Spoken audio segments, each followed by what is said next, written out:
Good evening, everyone. Welcome to another edition of Excuse Me, Doctor. My name is Dr. Melissa Clark, and I am so pleased to be here with you again tonight. We're here every Monday night, 9 p.m., and we are on YouTube Live and Facebook Live. I see my YouTubers and my Facebookers arriving. And we're here every week specifically to empower you with the information that you need as accurately as possible to make the decisions to protect you, yourself, and your community when it comes to your health. And it's so important to use accurate information, not speculation, not misinformation, using science and evidence to help guide your decision. So that's what we're here to do. We're here to give you an opportunity also to ask questions, because I know many of you, because of the misinformation that's floating around out there, need a safe space to be able to answer questions and be certain that you're getting good information. So that's what we're here for.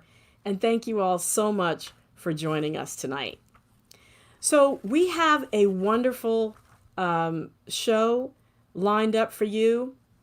They talk about kitchen table topics. I can't think of any others that are more central to what's going on in the United States right now than reopening of schools K through 12. And so that's why I've brought together this wonderful panel of individuals tonight: a school superintendent, a parent, and a teacher, to talk about how they're approaching this, to be able to answer your questions, and just to engage in a discussion that I'm sure will help to answer a lot of questions that people have around the safe reopening of schools K through 12.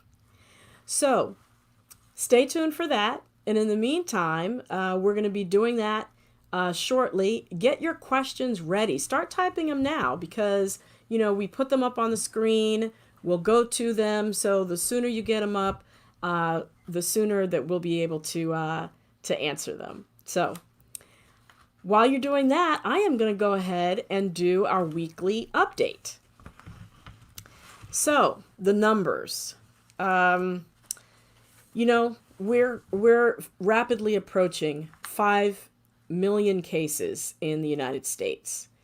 And with that 5 million cases has come over 157,000 deaths.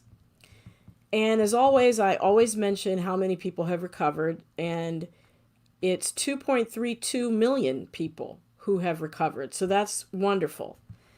But the virus is continuing to spread across the United States. It now looks like the Midwest may be the next emerging hotspot. Not there yet, but places like Ohio, for example, have seen the highest single spikes in cases since the beginning of the pandemic.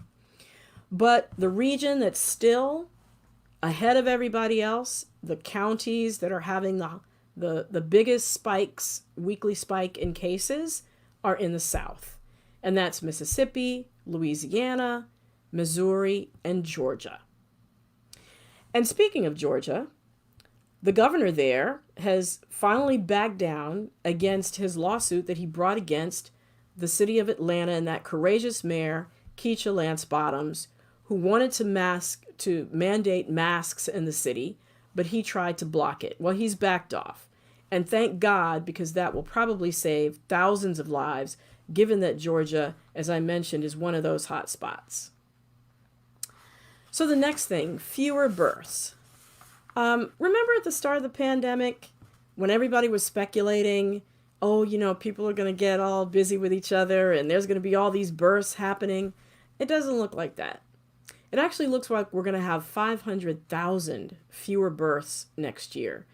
And history actually supports that when people perceive danger, as you can imagine, stress hormones go up, people's fertility goes down, or they consciously make a decision to not have children. And that's what we're seeing now. As this pandemic is stretching out more and more and more, people are concerned about unemployment, about infection, about the recession, and possibly turning into a depression. And so they're making the decision consciously to delay having children. So we're anticipating there are fewer births. Yet another unexpected effect of this pandemic. And so we're moving now to the next item, from births to talking about, unfortunately, the death of Herman Cain. As many of you know, he was a former presidential candidate, and we heard this past week that he died at 74 of COVID-19. We also know that he was a cancer survivor. Condolences to his family, definitely. But one thing I want to mention is that he appears to have gotten the coronavirus at the Tulsa rally that the White House occupant gave only 2 weeks before Herman Cain went into the hospital. So that time course of it taking about 2 weeks for symptoms to get severe enough to be hospitalized fits in with him contracting it at the rally.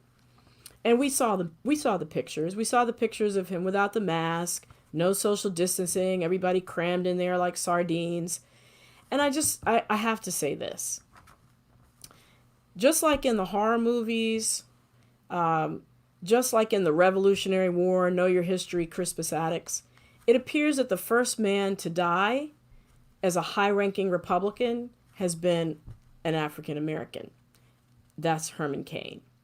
And so I would just say African Americans especially, but really no one, has the luxury of saying that this is a hoax or that masks are nonsense or just being cavalier about this in general or thinking that, this is just like the common cold, because we see it's not, and it's killing people. We don't have the luxury to assume otherwise. And then the third thing, kids get and spread the virus. So please see my debunk from last week. There's more information this week that really sort of tips it over into the fact that kids 10 to 19 seem to be the fastest spreaders of the virus, the most efficient ones. And children 0 to 9, like we talked about last week, are also spreaders of the virus. We see that there's more virus in the throats and noses of children than there are adults. That just came out this week. And as I mentioned before, in that study that everybody's citing from South Korea that said that the 0 to 9 age group didn't spread a lot of virus, we know that they didn't have enough numbers in that study to make that conclusion.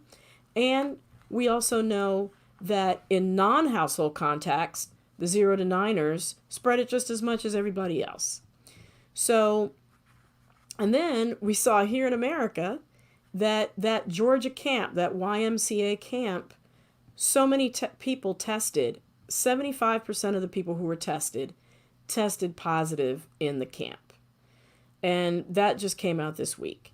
So again, it's not a great idea when you're looking at overnight camps or sending your kid away to camp to assume that children don't spread the virus, because more and more evidence is coming out that they do. And then the next thing I want to talk about is weight. Weight weighs in as a heavy-duty risk factor for COVID-19, hospitalization, and unfortunately death. So those individuals who higher your BMI, it seems like the greater your risk for ending up in the ICU and the greater your risk for mortality. Here in the United States, about 40% of people are obese, and an additional 30% are overweight. So that means there are about 70% of U.S. adults who are above their ideal weight. That's almost 3 in 4 people. So we have no national strategy to deal with this. I think we probably should. As a matter of fact, in the UK, who actually has a higher obesity rate than the United States, if you can believe that, and actually a higher death rate from COVID-19, because those two things seem to be correlated, they're actually starting to have a national strategy. That includes the government expanding the government health service, expanding its weight management services, as well as not having a ban on advertising junk food after 9 o'clock at night. And in addition, they're looking at how unhealthy products are placed in the supermarket, not placing them in prominent places or in that little, when you're waiting to go check out, making sure that they're not there, to help discourage people from buying them. And in light of us not having a national health system and us not having a national strategy, it's going to be up to each of us to start cutting our COVID risk by focusing on trying to get closer to our ideal weight. And only 5% decrease in our current weight, if we're overweight, will actually help cut our risks that are associated with obesity, which aren't just COVID-19. It's heart disease, it's diabetes, it's cancer. So I'm taking this pledge. I am working on my own weight, being overweight, and I challenge you to consider one of these things. Number 1, change from fruit juices to sodas. From fruit juices and sodas. Scratch that. Change from fruit juices and sodas to just water as your beverage of choice. Number 2, increase your fruits and veggies to 7 servings a day. Not 5, 7 servings a day. And then move 150 minutes a week. That can be walking. It can be a Zumba or a yoga video. It can be just dancing for 30 minutes at night. Meditate 15 minutes because lowering your stress hormones helps you to decrease weight. Get a standing desk if you're working from home or even if you work in an office. Get your doctor to order a nutrition consult for you. A lot of health plans include that for free, and you can talk to a nutritionist about what things you should and should be eating. And then lastly, cook at home at least 5 out of 7 days a week. So those are just some things that you could take. I would love for you to put in the comments section, either in YouTube or Facebook, if you're choosing one of those things. And I know for one, I'm choosing the moving 150 minutes a week. That's my goal, or more. So I will keep you posted on my progress on that. And then the next thing I want to talk about after weight is inflammation. They're very closely related. Obesity is a form of chronic inflammation. Well, we know that COVID-19 takes advantage of inflammation in the body. And so there's a test that doctors are now using in the hospital for people admitted for COVID-19 to determine whether people should get an anti-inflammatory drug or not, called a steroid. And that test is called CRP. You might have heard of it, C-reactive protein. They're seeing that people that have high CRP levels, high inflammation in the hospital, they benefit the most from getting dexamethasone, the steroid. And those people who have low levels, if they get dexamethasone, it actually makes them worse. They end up getting on the ventilator and possibly dying. So this is a really valuable tool that has been discovered to help doctors know who's going to benefit from the steroids and who isn't.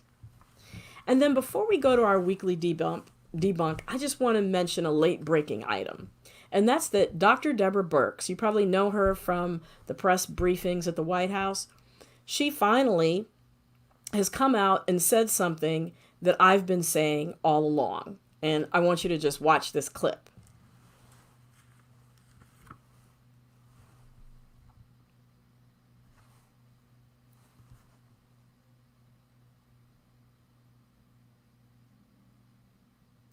So I think we are having problems with the sound, but basically that was me back in June, on June 1st, when the protests were starting up, saying that if you were going out to the protests, get tested, and when after 5 to 8 days after the protests were over, but in the meantime, isolate yourself in your house if you live with other people and wear a mask at home.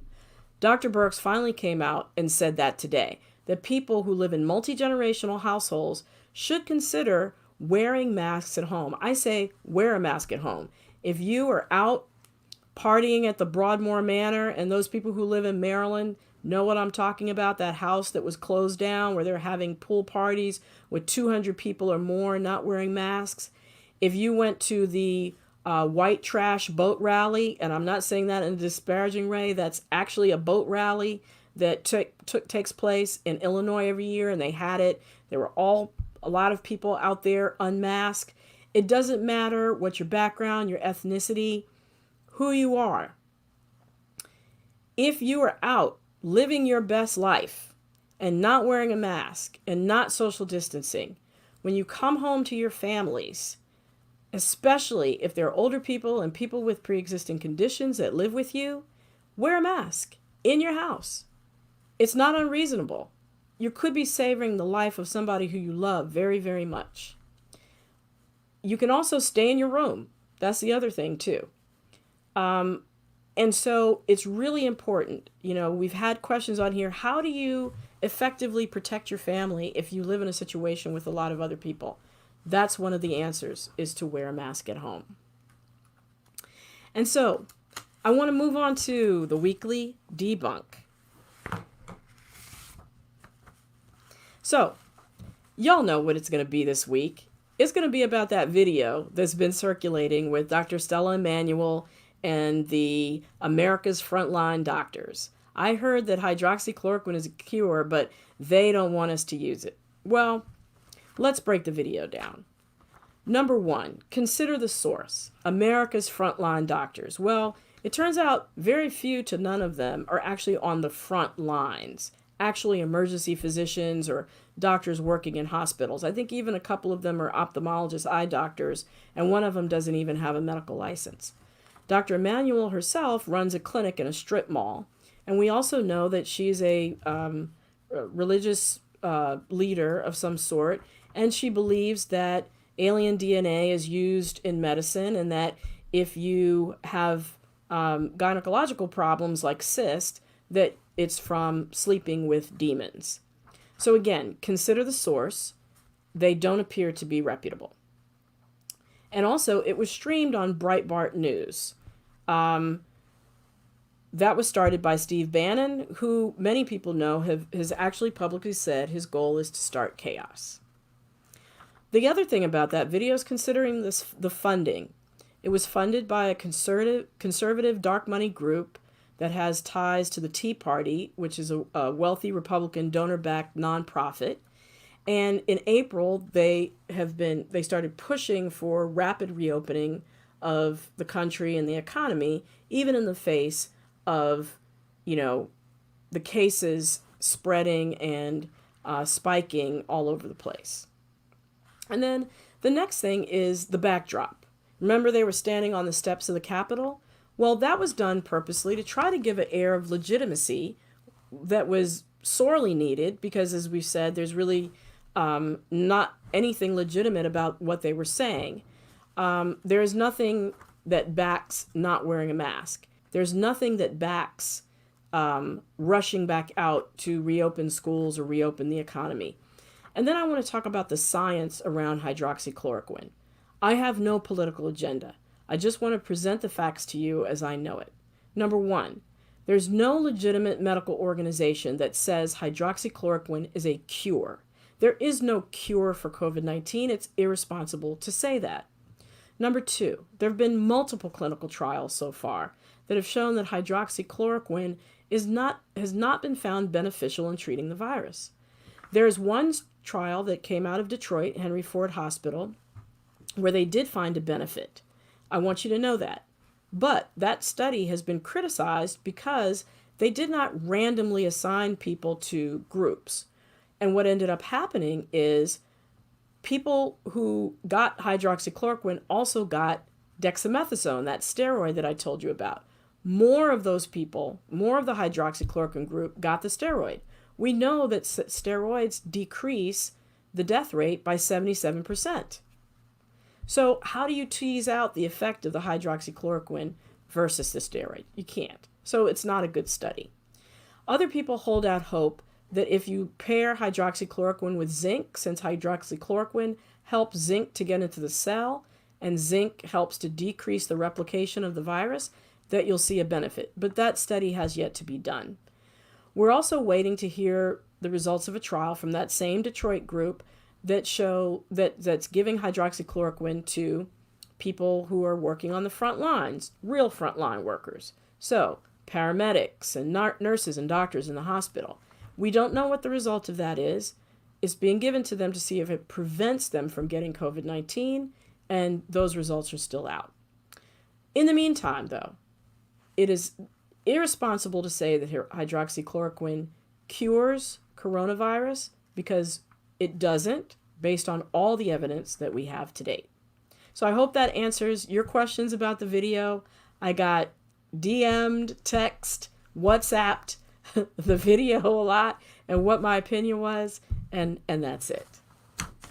So that's the weekly debunk, and I want to move on to why we're here tonight, which is to hear about schools reopening. So, today I read an article in the Washington Post about a school superintendent who is in Arizona and is petrified of making the decision about whether to reopen schools in person, virtual, or hybrid. Because in the spring, one of his teachers actually died from coming into the school and being in a classroom with two other teachers, and they were teaching virtually, but they chose to come into the same classroom and share that classroom space. They stayed physically distant, but unfortunately, all three of the teachers contracted COVID-19. One succumbed, as well as she gave it to her brother, and he succumbed. And so this superintendent is, on one hand, having to grapple with, should he reopen schools? Because of the political pressure, he won't get funding for his school district if he doesn't, versus not reopening and potentially saving lives. And so that's the backdrop. There's so much at stake here. That's the backdrop against which I want to talk tonight to our wonderful panel that's gathered. So I first want to introduce them. Our first guest is Beryl Anderson West, JD. She is from Gahanna, Ohio, right outside of Columbus, Ohio. She is the parent of a rising high school freshman at an independent school, where she's very involved with school policy through the parents' organization. And she has a history of being involved with policy, being the former Deputy Secretary of State of Ohio, as well as a 3-term city councilwoman in Gahanna. Welcome, Beryl. Thank you. Thank you for having me. Absolutely. And then our next guest is Nardos King. Dr. King, PhD, has 25 years as an educator with a demonstrated history of working in primary and secondary education. She now serves as an assistant superintendent in a large school district in Northern Virginia, and she is president-elect of the National Alliance of Black School Educators. Welcome, Dr. King. Thank you. And last but not least, we have Stacy Thornton. She is a 5th grade educator who was just awarded the coveted 2019-2020 Teacher of the Year Award in the Los Angeles Unified School District, where she works in gifted and talented education. She's involved in numerous school productions, and outside school, she has an internet radio show called Quality Time with Stacy on the Real Urban Radio Network. Welcome, Stacy. Thanks so much for joining us. Thank you so much. So I am going to jump right into this, and I think I'm going to start with Dr. King. So, we're in the D.C., Maryland, Virginia area, and all 12 school districts, including D.C. in this area, decided to go virtual to start off this next school year. Can you describe for us what some of the decisions were, especially in the county that you were in, because I know there was a lot of debate in there, and how you ended up coming to the decision that you did? Right. So, originally we were hopeful that we were going to be able to offer parents a choice of virtual, 100% virtual, or a hybrid model that would allow students to attend school 2 days a week. And we had surveyed our parents, and about 60% of the parents said that they wanted to send their kids in 2 days a week, and about 40% said that they wanted to keep their kids home 100% virtually. And as the numbers started to change in the region, not necessarily Fairfax County, but in the region, and in collaboration with other superintendents in the region, our superintendent took the recommendation after working closely with the health department and the task force team to go ahead and start 100% virtually and then reevaluate after the first 9 weeks of school. So it was definitely a tough decision. I know that there's a lot of criticism out there because parents want their kids back in school, but safety is our number one objective, and we want to make sure that our students are safe, our teachers and our staff are safe, and until we can ensure that we have protocols in place that's going to keep that at the highest level, then I think that my superintendent made the best decision. Absolutely. So, what at the 9 week point, and I'm sure even before that, what sort of criteria are you going to be using to decide about reopening, or at least having a hybrid model, having some people or some portion of the school come in person? So I don't have that information right now. My superintendent has a task force that's working on metrics that we can hit. And once those metrics are hit, then we will start to roll students back into school. But that task force is working on that right now, and we'll present it to our school board in August, this month, around Great. the 15th, I believe. Either the 15th or the 18th of August. Okay, so I think everybody will be looking forward to that in Fairfax County. So there's been a huge controversy in Maryland today, and that had to do with the fact that Montgomery County, one of the most populous counties in Maryland, decided that they were going to close private and independent schools. Basically, no in-person in those environments, only virtual. And then there was so much backlash against that the governor has now taken the authority away from the county to do that, restoring independent and private schools' abilities to make those choices for themselves. So, Beryl, as a parent of a child in an independent school in Ohio, how are they addressing that? And what is the plan for your child's school? Well, as of now, there isn't a restriction at all with regard to going back to school. I mean, that hasn't happened on the state level. Our school had 7 different plans, which really kind of boiled down to 3, and we're supposed to know August 12th which one of those options will be available. So we'll find out on August 12th unless something happens on the state level, or the governor or the state health department decides. That'll be when we'll have more of a sense of what our options are. And you, as a parent, what kind of solicitation did the school or outreach do to tap into parents' concerns, or was that done at all? Well, parents are always free to make comments. We have a board of trustees, and the board of trustees, in conjunction with the administration and in concert with knowing what the health department is doing and saying, came up with a plan. And other than that, the parents aren't like directly involved. We weren't surveyed like some of the districts here, but we always have a voice with regard to what our thoughts and what our ideas are, and those things are taken into consideration. Great. So, Stacy, the teachers' unions have been, I know certainly in Washington, D.C., they've been very vocal. I know in Fairfax County and some of the Virginia counties, they had drive-by protests. What has the teachers' voice been in the Los Angeles Unified School District? Well, basically, we are just standing by the notion that be safe. And so our union is 100% supportive of doing our virtual distance learning. Great. Okay. And as a fifth grade teacher, so those are mainly 10-year-olds, right? Yes. If you were to go back in person for any portion to teach, what would your concerns be? Well, I mean, basically, from what you just told us earlier, that they are carriers. And in addition to that, Dr. Melissa, kids are just, again, they're kids. And so just even with wearing masks, that comes with, certain things as well. And so it's just, I think that it would just be very difficult to man all of that. It would just be too much. Because kids are active, they're social, they like to be around one another. And so all of that, I just feel like it would just be a major issue. Absolutely.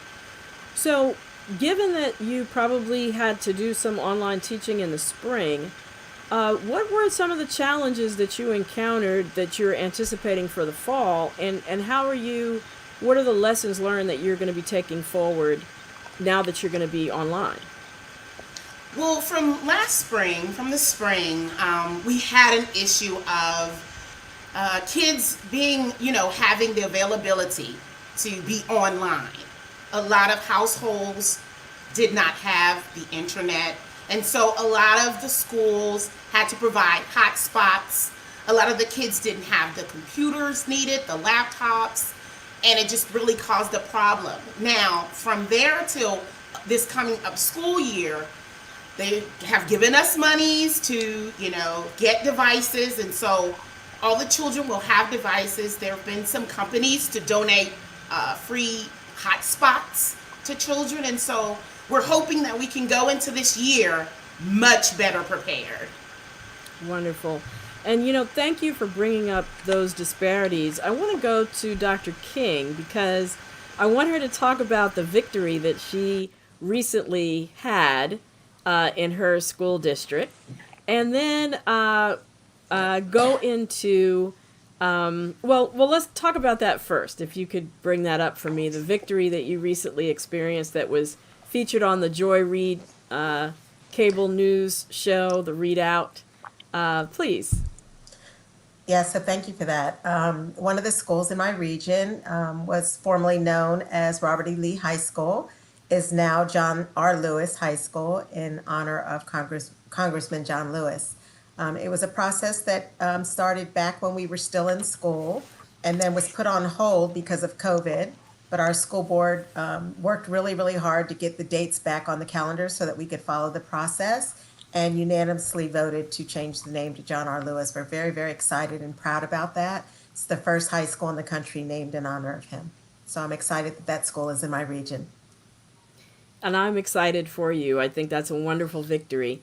And, I think images and names have so much power. But I also wanted to talk, too, about the policies that also support decreasing disparities in education. So what's happening in your county around the same things that Stacy mentioned in Los Angeles around making sure that children have an equitable learning environment, given that Right. they're going to be at home? So our superintendent is ensuring that all of us use our equity lenses in all the decisions that we make for our students. And in the spring, not all of our students had a device when we went virtual, but starting in the fall, every student will be provided a device to ensure that they'll have access to learning. We are working to make sure that they also have access to the internet. We're working both at the district level and working with private companies to make sure that our students can access the internet, because we know it's important for them to be engaged. And in order to be engaged, they have to have the proper tools to be able to do that. So that's something that we are definitely ensuring. Our principals are really, really working hard to put policies and procedures in place that we can monitor the attendance of students to make sure that every family is engaged. And if they're not, why, and what we can do to close that gap. We also know, too, that, school is a safety net, just like hospitals are safety nets for disease, and people falling through the cracks of the healthcare system otherwise. We know that schools are a safety net in terms of nutrition, in terms of being able to pick up cases of domestic abuse. How is the school system or the county sort of addressing those issues for those children and their families for whom that's an ongoing concern, and the school being there in person has previously served as a safety net for that? So I think it's most important that first of all, I want to say that our district has fed over 2 million meals since March when we closed. So we are making sure that students are not hungry, and those students that we provided meals for during school, during this time, we provided any family that needed meals, whether they qualified for free and reduced meals or not, were fed. And we're hoping to get that waiver extended, but if not, we will ensure that students who qualify for free and reduced meals are provided meals during the school year. And when it comes to making sure that we pick up on things that we would normally pick up in a brick and mortar environment, it's most important that teachers work their very best to build relationships with all the students that they're in their classroom, and just pay attention when they're on screen during visual learning, when they're talking to them, making calls, and just touching base with families to ensure that our students' needs at home are being taken care of as well. Great, thanks so much. And so, just to piggyback on that, Stacy, as a teacher, are you receiving any training from your school district in how to do that more effectively? Are there any lessons learned that are carried forward in maybe identifying those children that are struggling, any signs that they may be having problems at home, and how to address it if you see it? Well, yes, Dr. Melissa, we've gotten those things in place. Our therapists, our school psychologists, a lot of them who are at the schools, they've been assigned to our classrooms. We're building schedules so that they can speak with the kids on a weekly basis.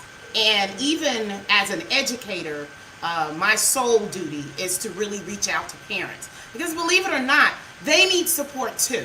And they need to know that the educator is there for them as well as their child. That's very important. I think that's so wonderful to express, because I think that's probably one of the concerns on many parents' minds is, how will my child, be fair in this environment, especially those with special needs, and those for whom the online environment might not be the best learning environment. So in those cases, what supports are there to consider? I'll go to Stacy first, and then I'll also go to Beryl to find out in an independent school district what that might look like. Those students who What's it are called? in those categories, they have been Asymptomatic. given their specified teaching assistants, and so we provided support for them, weekly support during our classes, even online. We will have our teacher assistants to come in. We're forming small breakout groups, and we're just really doing all we can, Dr. Melissa, to support those children. Wonderful. And so, Beryl, I'm going to go to you. As a parent, if you have to break the news to your high schooler that she is going to be at home again in the fall after having been there in the summer and in the spring, how are you going to do that? And what are some of the resources that the school has in order to deal with the mental health needs of kids who now are entering their 6 month, or will be entering their 6 month of isolation, so to speak, from their normal peer groups and normal interactions? Several things. Actually, this also answers your question about equity. Everybody learns differently, and it's important in general and specifically in this environment to try to teach to how the child learns. And everybody doesn't deal well learning online. So one way in which our school has helped is the students aren't online all the time. And they have the choice, if there is a class online, to either have it, well, it's recorded, and the child at another point could go back and look at it, or if not, they can talk to the teacher. Because for some children, they have learning style differences, or they might have disability. They may have something that's challenging them for being online. And we all know that being online from 8 to 3 or whatever the school time period is not healthy for you mentally. So in terms of breaking the news to our child, she's already aware that that's an option. We talked about that from the very beginning, because there was no vaccine. And as things change on a regular basis, she knew that even in the fall and maybe spring, that she may not go back to school, and we have to be able to adjust. How is the school helping with that, as well as the parents? The school, first of all, is helping because we have a very strong and supportive mental health uh, program with the psychologists, social workers, what have you. The teachers are even available and empathetic, knowing that, again, this not just the pandemic, but the learning styles of each child is different. And as parents, we're available and on board to get that mental health support uh, as needed, because we're all going through challenges, and it's tough to be in your house, often, and learn online. And then I think lastly is being able to get outside and to do things that are good for your mental health. So even if it's a sports at home and it's for yourself or for the PE requirement, there's certain things students have to do even at home to meet that PE opportunity. So Right. it's a family type of Right. thing. Yeah, and I think you bring up sports. In Ohio, they've mandated, I believe at the level of the governor, that children engaged in contact sports have to get tested. And I know you have an athlete who's a child. How does that give you any reassurance? Does it give you concern? What are your thoughts on that? Well, two things. As you said, contact sports. Fortunately, she's with a non contact sport, because we said if you're doing sports and sports go forward, you have to choose something that's non contact. And those are golf, tennis, and volleyball. And she's doing golf. Uh, the requirement is that you have to have a COVID test within 72 hours of playing. My concern for that, and the coaches and some of the schools' concern, is that the tests are not necessarily coming back within 72 hours. So how do you uh, carry that out? How do you monitor it? And so we'll wait and see, because things are evolving. And as things evolve, the State Department of Health and the governor could amend that, and it could make a difference. But I think it's important for everybody to know if somebody is COVID positive, and anything to do to slow the spread is helpful, because we're one of the states on the rise in terms of COVID and COVID development. Yeah, absolutely. Ohio is one of the uh, possible next hotspots. We'll keep our fingers crossed that that's not going to be the case. So I work with a group called the Black Coalition Against COVID, and they're a group of concerned community leaders that we've been working together for the past several months. We've been, you know, focusing on most recently on putting together questions and guidance that people as parents, as they look to go back to send their children back to school, can consider. And a lot of that is based on recommendations from the National Academy of Science, from the American Association of Pediatrics. And one of those guidelines for when going back to in person, whether that's hybrid or full time, is, and this question is for Dr. King, so get ready. So, is that staff members be able to stay at home when they're sick without being punished for staying home. We've seen in Georgia that I think 260 staff members or school staff have tested positive. What kind of impact is that going to have on running a school system? I think that that is the biggest concern, at least from my standpoint. When we find that an employee is found to be positive with COVID and they conduct the contact tracing, then sometimes it impacts, up to 10 employees. And, that's ongoing conversations with our task force that we're having, talking about these scenarios to make sure that we can, support our schools if and when we should go back. So again, our first goal right now is to ensure that we have a robust and outstanding opening virtually. That's our number one concern right now. Once we start virtually, we're going to continue to start and build master schedules that will allow students to pivot back to school when it's safe to do so. And we know that when we do that, that we are going to have scenarios that are going to impact the safety of folks, and we are going to be able to adjust to those because we're working closely with the health department in those scenarios to determine what we need to do, whether we need to shut a school down once we've started, or shut a classroom down once we've started, or have one or two people quarantined. But the school system is very supportive if an employee is sick and becomes sick with COVID, to ensuring that we're supporting them during their quarantine time. Absolutely.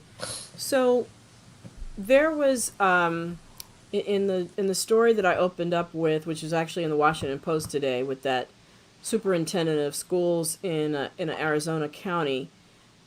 His concern was the lack of funding, the threat from on high that funding would be cut if school systems did not go back to in-person learning in the fall. Is that threat real? And will it have any kind of impact, say, on your school district, Dr. King? So I think about 8 to 10% of our budget comes from the federal government. And anytime you lose funding, we've lost funding due to COVID this year and had to make some changes in our budget. The school board had to reapprove a budget after it was already passed because of COVID. And so, yes, it is real because he's saying it's real, but it's not going to stop our superintendent from recommending and making the right decisions for kids. We will just have to make up that funding some other way. But in our budget, it's about 8 to 10%, and it's really going to impact children with disability and kids in poverty. So I'm hoping that the president is not going to use this as a political vehicle for him. And that we do right by children. Absolutely. Excuse me, doctor. We have a question. Yes. The question comes from Angela Mays from Los Angeles. For Stacy, what kinds of fun, engaging social activities do you have planned for fifth graders? That's a great question. Thank you. So basically what I'm doing, I want my kids to feel as if they're actually in the classroom. So I've basically researched where we can go on field trips. Fortunately, I am at a performing arts school, so we will be including our performing arts, various classes. We have chess, we have art, we have dance, we have African drum and dance. So I am fortunate and blessed enough to be at a school where many of our children will be engaged, and we're going to try to make it very fun for them. That is wonderful. I wish I was in your fifth grade class. Excuse me, doctor, we have another question. This question comes from Angelique Proctor. What are your thoughts on these pods that parents are initiating in garages to supplement their students' learning? Do you think these gatherings are safe, and will they reveal inequities in many African American homes where parents work on the front lines and cannot organize them for their kids? Dr. King, would you like to take a stab at that? And thank you, Angelique, for the question. So, my thoughts about the pods, and we're hearing about them, all over in our district as well. And even friends of mine are talking about doing this as well. Parents are going to do what they think is the best for their own children, and we can't stop them from doing that. It's no different than parents who are able to provide tutors or extra tutor support for their students. Our concern is with all of our students, and we as a school system is going to ensure that our teachers are providing the support for our students. Is it safe? Anytime you allow somebody else's child to come into your house, it's no different than, having a gathering right now. You can't ensure that that child is not going to bring the virus into your household. So that's a decision that you're going to have to make as parents. I understand the need for kids to be with other kids, and I support that. I just hope that people are going to put safety measures in place as well and not get lax on that so that children don't get sick. But as far as the inequities are still going to continue to be there because they're there already, right? Some parents cannot afford tutors. Some parents can't afford to put pods together. And so it's up to the school systems to make sure that we are providing the extra needs. And I'm just going to say this real quick, that in our system, the students are going to be in school 4 days a week. And on Mondays, they're going to be about 3 hours of remediation and office hours for students who are falling behind or need extra support. And we are putting that in place deliberately for that reason. Great. I think that's great to hear. Excuse me, doctor. We have another question. It comes from Renee Roxborough Moore. How does social distancing at school affect mental health of younger children? In Jamaica, children are required to wear face masks for the entire day. Masks will only be removed for meals. They will not be allowed to share with or touch other kids. Thank you for that international perspective, Renee. And I'm going to ask Stacy to comment on that in terms of how do you think it'll affect the mental health of children? Even from just on the onset of COVID, it was so emotionally, just the kids were very distraught initially. I can almost I'm 100% sure that this whole mask thing and them coming into the classroom, I'm telling you, Dr. Melissa, it is just not going to work. It's just not going to work with allowing them to keep their masks on. Trust me, they're just not going to do it. There's this funny video that's going around now talking about how teachers will have to deal with this mask, and you've got the nose picker, you've got the toy maker, they're going to be doing everything with these masks. So I just don't know. Yeah. I could see that. I know in Denmark, I believe it is, that they are recommending that class sizes, speaking about drawing from international experiences, that the class sizes are down to only 10 with one teacher, and they all stay together all year. I think it's called the bubble model. And, hopefully with those smaller class sizes, if that's the direction that we go in, that there will be an ability to sort of control the situation a little bit better than if you have class sizes of 20 or 30. Exactly. So. Excuse me, doctor, we have another question. Yes. It comes from Sheila Williams. What aids are available to parents who are having to homeschool and feel inadequate to manage in-home schooling? That is an excellent question, Sheila. Dr. King, what's that looking like in your school district? No, so we are going to be putting together videos for parents as supports for them as well. But I recommend that you take time this summer now actually to start building your in-school environment, right? So you find a place in your home that's going to be for school, and you set it up just like you could a classroom to the best of your ability. The dollar store has lots of supplies and bins that are reasonably priced, that you set it up. If you can put a desk there for your student so that their laptop can sit comfortably, and set it up so that that's where they go to school. And that when they go away from that they know that they're no longer in school anymore. Try your best to build an environment that's going to be, as school-like as possible. But also, I would check with your school systems to make sure that they are providing resources. I know my school system is working on videos, and we have a communication plan that's going to serve as resources for our parents to give them extra support. We know that everybody is not, a teacher at heart or by profession. But these are your kids, and we want you to be able to do the best that you possibly can to ensure that they're thriving and learning through this pandemic. Nobody wants to be in this situation, and we do have empathy and feel badly for parents who have to work full-time or even try and figure out what they're going to do with their kids. We're working on that to support our parents, but we know that it's going to be difficult for some. But keep asking your school for support. Absolutely. Beryl, could you comment maybe from an independent school perspective? Are there resources that have been provided for parents who might be having a hard time with the online learning at home? There have been links sent out to parents regarding different things they could do for the summer as well as during the spring. Nothing has come out so far, but I can say with confidence that the school is excellent about providing support information being available from the head of the principal or head of the particular division to the people who are the counselors. And they even have resources, a list of counselors within the community that you can look at to see if that fits with your insurance or your needs. And so I haven't seen anything as yet, but I'm only speaking based on what happened during the spring. Yeah. And I think just to pick up on what Dr. King said, I think it's true for children and adults. Structure. So Dr. King talked about a structured environment, but also a structured schedule, I think also helps as well.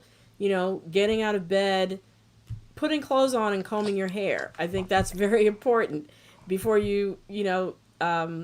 just as if you were going to go out the door to go to school, making it as much of that experience as possible, adhering to a schedule, adhering to a study schedule, and definitely showing up in front of the computer in time. And I also want to say, and this was mentioned, but just want to underscore, to have a separate location for where it is that you study. Like if you have that luxury. If you have that luxury, so no studying in your bedroom if you can, and making sure that you also go outside during the day to see the sun, because vitamin D from the sun is very important in terms of your mood and your health, etc. And then eating properly. So the structure, the schedule, the nutrition, all of that is important, as well as the contact with your friends, even though it might be on the phone or Facebook, whatever. So they are able to at least be in contact in some way or some form, besides just having mommy and daddy around.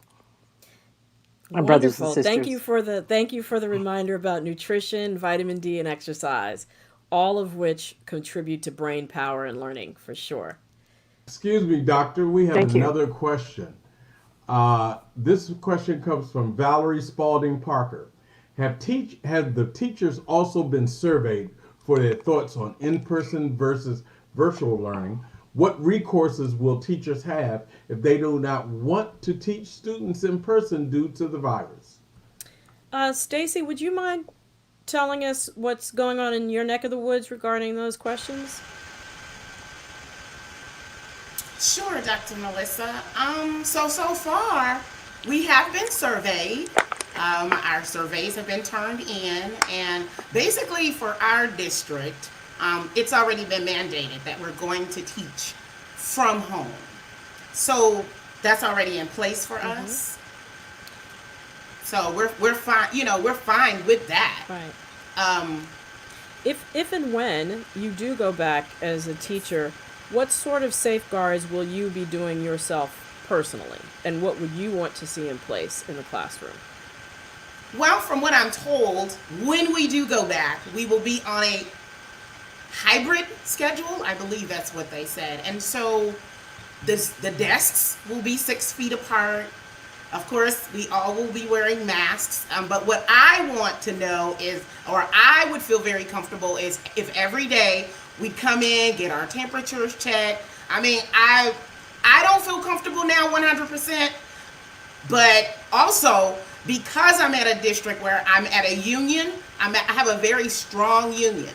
LA Unified is extremely strong, and so basically they speak for us. And so if they say, listen, we're not going in until we all feel comfortable, guess what, Dr. Melissa? We're not going in.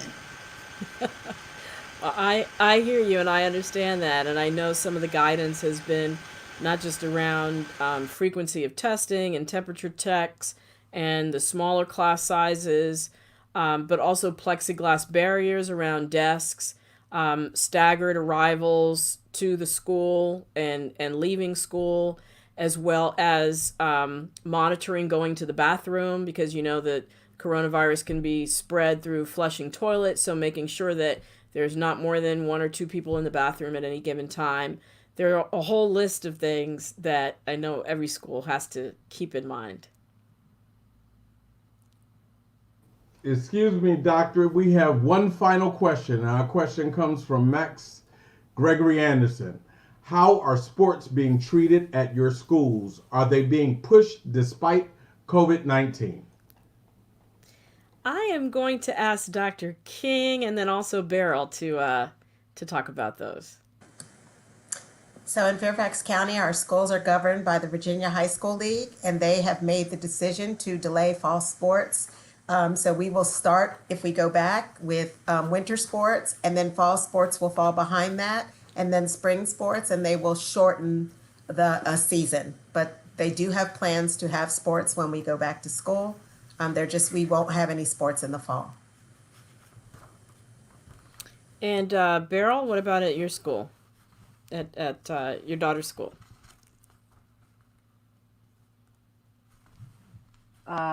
We plan to have sports, and the non-contact sports, as I mentioned earlier, golf, tennis, and volleyball.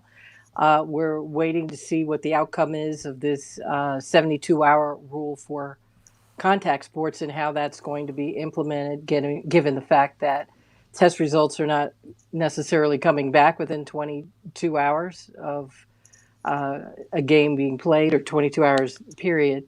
So we're in a wait and see mode because every day something changes. And again, Ohio is on the rise with regard to COVID cases. So I think we're all just, again, in a wait and see mode to see if things change. And our particular school is scheduled to start on the 24th of August, but there's some schools that are going back before that, as early as next week. So we shall see. Great. Well, I think everyone would agree with me that this has been a wonderful panel. You all have been very astute and very forthright and open and transparent in your answers. And thank you so much for sharing with us tonight. I think it underscores the three principles in reopening that I think everyone should be keeping in mind. One is we have to look at the average daily community infection rate among people tested in your community.